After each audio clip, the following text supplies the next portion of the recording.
Stop putting everything in your name. Create a business, an LLC. Put everything in your LLC. And open up a C corp. And if you don't know this, you need to figure these out. I'm telling you the names. Get a C corp to run an LLC. If you want to make it even deeper, go get a trust fund and run a corp that runs the LLC. You want to get even deeper, own 2 trust funds for your business and your personal to run that trust that runs all the business.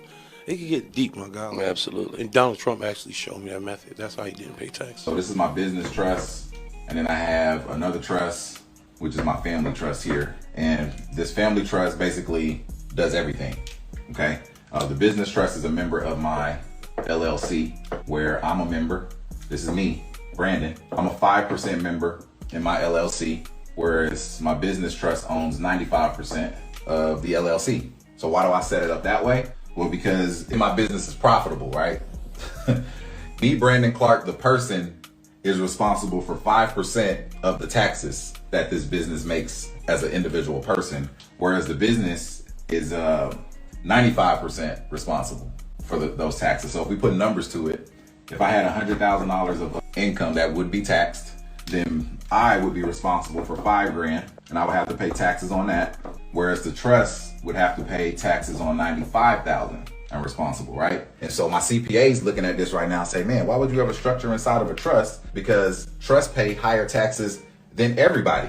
Trusts pay about 37% taxes, right?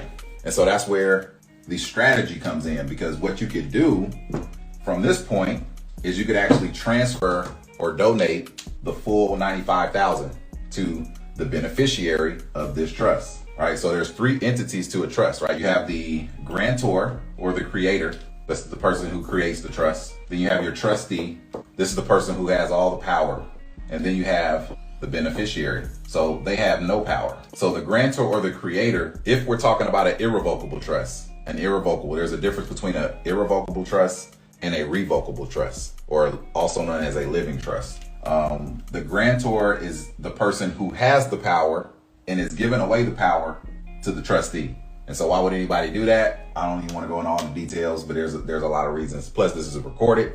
But anyway, to make a long story short, this $95,000, I would owe 36 to 37% of taxes on that amount. But because trusts are these special entities, they can do something that we as people can't do. They can do things that S corps can't do, C corps can't do, LLCs can't even do this. Trusts have the ability, the unique ability, to transfer or donate 100% of their gross profits, gross revenue. So I essentially could take this $95,000 and donate it to my family trust. Bam. So now I got $95,000 in my family trust, and we got our trustee, and then we have the beneficiary. And I kind of skipped ahead of myself. The beneficiary of my business trust is the family trust. Guess who the trustee is here though? That's me. I'm the trustee. Guess who the trustee is here for the family trust? That's me. The beneficiary is my kids. And what do my kids need? A bunch of stuff. If y'all got kids, y'all know y'all kids need a bunch of stuff, right? So now I get to pass that pass that income through all of my entities without paying taxes, and I can basically spend that money on the beneficiaries, which are my kids. And so this is the protection piece here. And so the trust can own things like automobiles, it can own property, it can literally own anything that you want it to own. And so what I have is 5 insurance policies. I have a policy, Jennifer has a policy, Bryant has a policy, Belle has a policy, and then my other daughter, Janae, has a policy.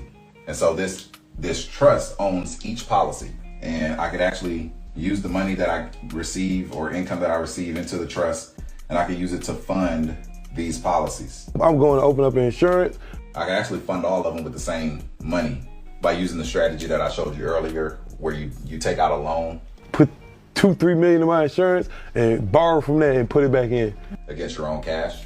All right, so I can pay premium in one policy, take out a loan, and fund another policy. And because I got all these over at the same company, so I can do that.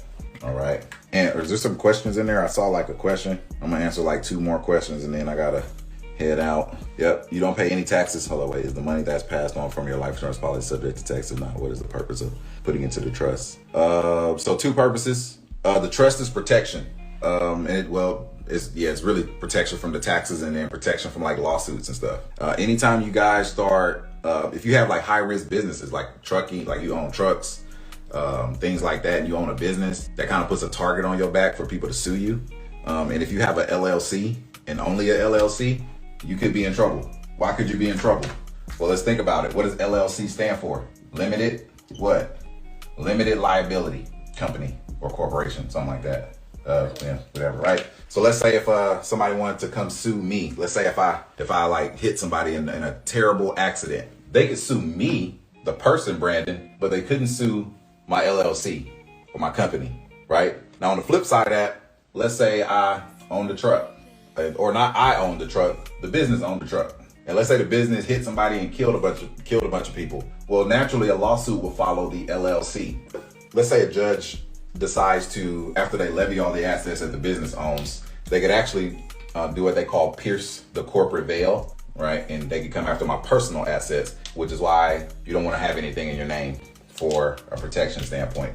So essentially, let's say if somebody were to sue the LLC and they pierce the corporate veil, they'll see that I own it, but I don't own nothing in my name. And then they'll see this business trust. Now, because this business trust is an irrevocable trust, they can't pierce that, right? They can't pierce it, but it's like highly, highly unlikely, and it costs a lot of money. And a good attorney, if they saw an irrevocable trust like that, would say, look, it's gonna cost a lot of money and ain't even no guarantee that this trust has any assets. So it's literally like, we got this trust, but we don't know if it has any assets, right? So that's why you have another trust behind it, because all this money as it comes in, or all these assets are gonna be layered. And so now I'm protecting myself here, or you will be protecting yourself there and there. And also life insurance policies are litigation proof in most states.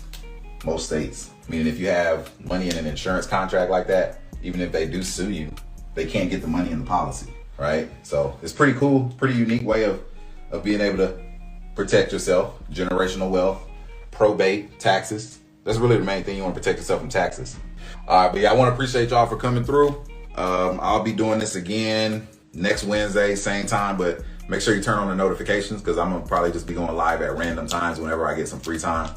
And if you guys want to learn anything specific or know more about kind of like how I got started doing this, just feel free to like reach out to me.